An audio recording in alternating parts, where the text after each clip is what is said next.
Hello and welcome to this week's edition of The Travel Show with John Guinn on ukhealthradio.com. There's a wide range of topics discussed on this week's show. At the end, in the travel news section, we'll be hearing from Adam Mortimer, who's an advisor at the UK European Consumer Centre. He's going to be offering some advice for those of you who are lucky enough to be going to the Euro 2016 Football Championships in France.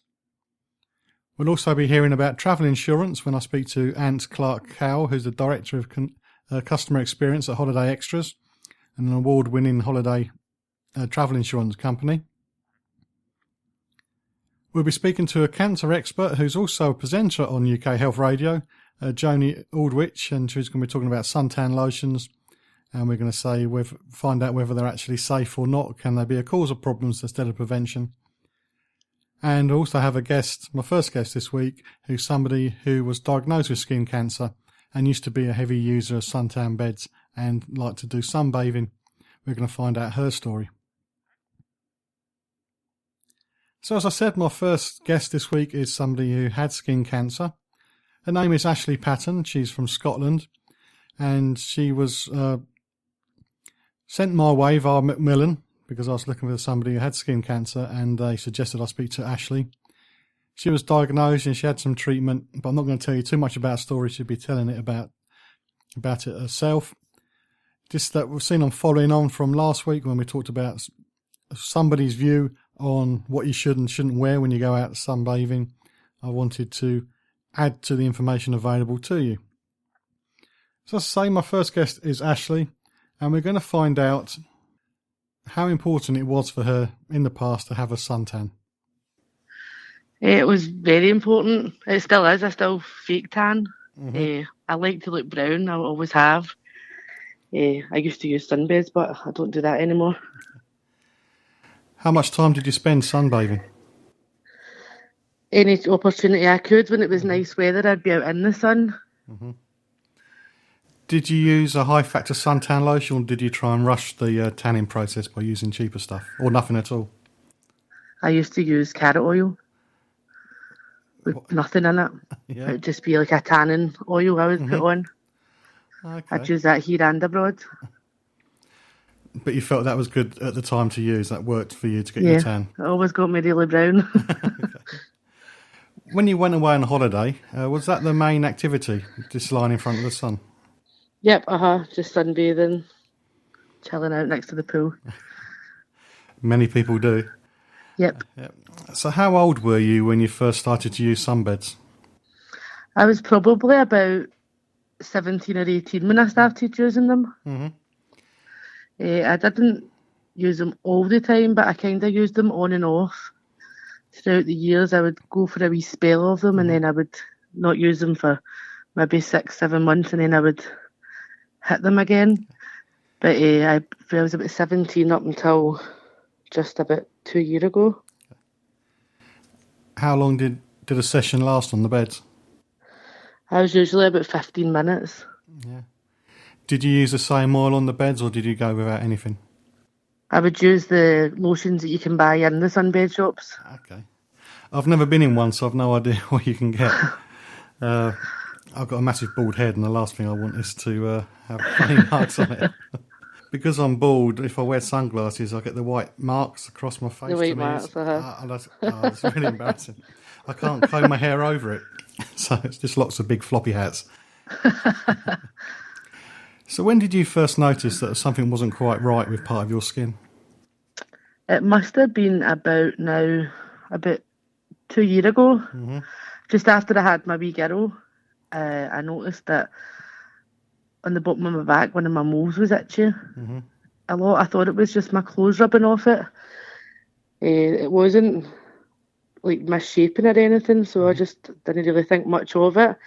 But the longer it went on, for about a year, I was finding it quite itchy. So eventually I went to the doctors to see about it.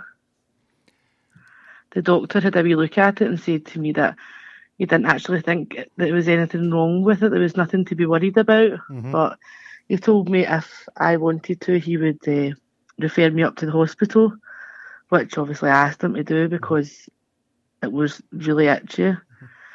And then that's when he referred me up to the dermatology unit.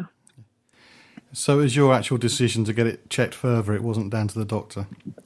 No, the doctor had a look, and the mole was very small. It wasn't misshapen or anything, the kind of things you look for. The only thing that was different about it was a bit darker than the rest of my moles, and obviously it was itchy. But he didn't think it stood out looking... He just thought it looked okay, just a wee tiny bit darker. But he did say, if you're wanting it checked, then I'll send you up, which I asked for. So what did they find at the hospital? At the hospital, they had a wee look and took away, I think it was 4 they took away on my back at first. And they sent him away for tests, and then they phoned me to go back up, and one at the bottom of my back, that was melanoma, and one at the top of my back was just changing. So it was just precancerous. It would have developed to melanoma if it had been left. How long was the wait between having the moles removed and getting the diagnosis? I got them removed in the January, and I think it was the end of January and by the beginning of February I was back up. It must have been about 2 weeks. What was going through your mind during those 2 weeks? I don't know, I was just waiting to see what was happening. I had a funny feeling that there was going to be something. I just knew, I think I knew before they told me. So I kind of prepared myself for it. And then obviously when I got the phone call, they asked me to go kind of straight up that day, and I went up, and they told me that obviously it was a melanoma, which wasn't the best of news, but I was happy they took it away. What went through your mind when they told you what it was? I just think of my kids. How silly I could have been just to get a tan, and they nearly could have lost their mum. Because they did tell me if it had been 6 months later, it would have been a whole different story. There'd have been nothing they could have done for me, so I just felt a bit daft for worshipping the sun the way I did. So apart from having the moles removed, what other treatment was there?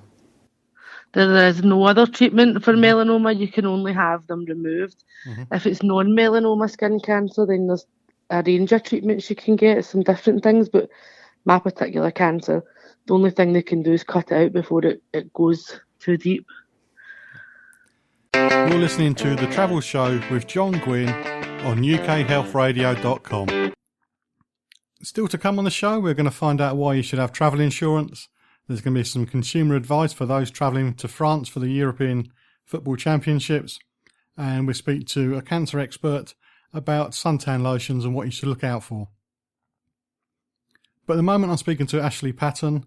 Ashley, as we've just discovered, was diagnosed with skin cancer, and she had some moles removed, which turned out to be cancerous. We've been talking about her story, but I'm interested to know if she had any support when she had the diagnosis, and that's what we're going to find out now.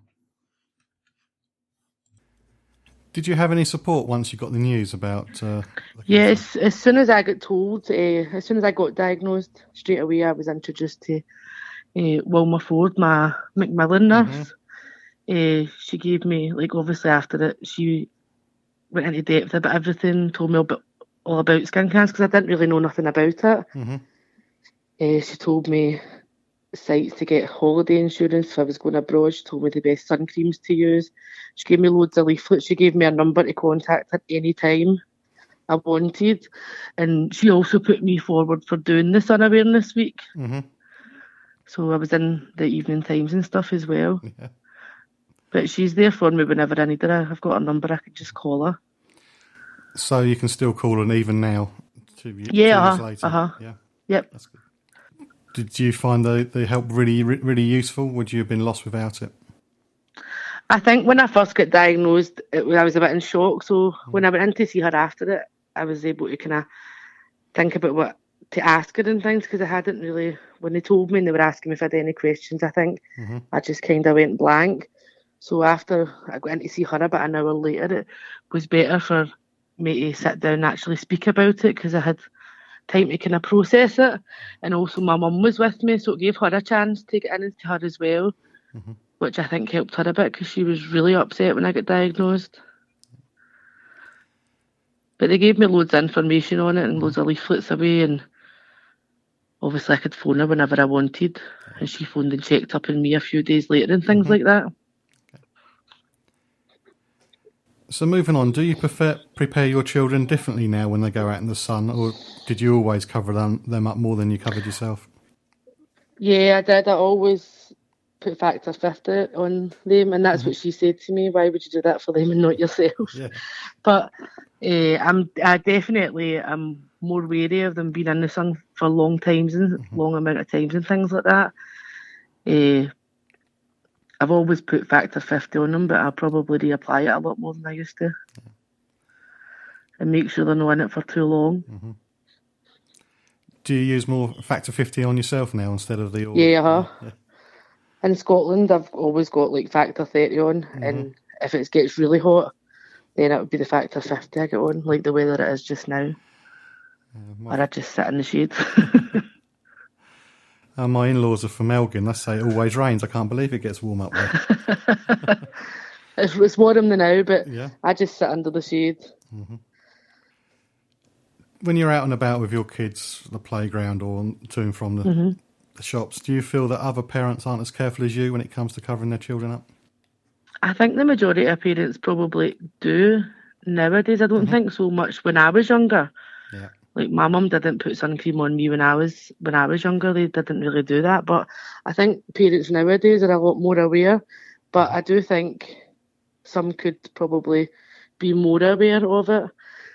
Like some kids I don't think are protected enough, but the majority I think do put the cream on in the nurseries and all that are really good at kind of reminding the parents and stuff to put cream in their bags and things like that.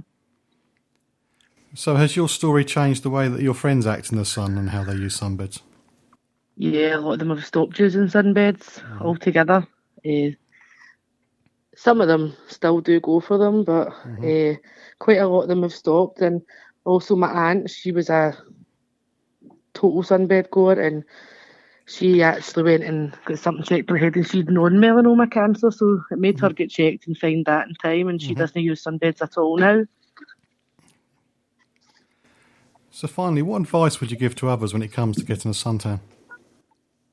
I would say just keep the cream on and avoid sunbeds at all costs. Yeah. And if you want to be tan, I would use fake tan because it's not worth it. Yeah. I've been lucky, but the next person might not be as lucky. Yeah. I've still to go to the hospital for 5 years. I don't get off the hospital. I don't get signed off for 5 years. So I need to go every 3 months for 5 years and get checked.